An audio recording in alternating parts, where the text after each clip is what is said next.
Hey guys, and welcome back to this channel. In this video I'll be showing you guys how you can share like TikTok filters to your friends.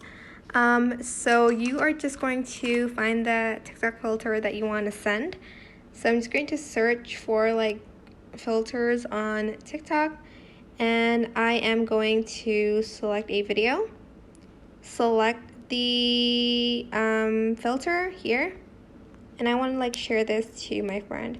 So I'm just going to press the share button on the top right corner of my screen, and I can just send it to any of my friends really by pressing the profile picture.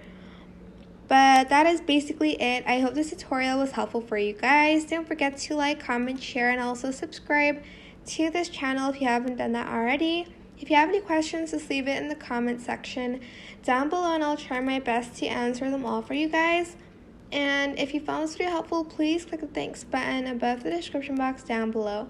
Thank you so much for watching. Bye!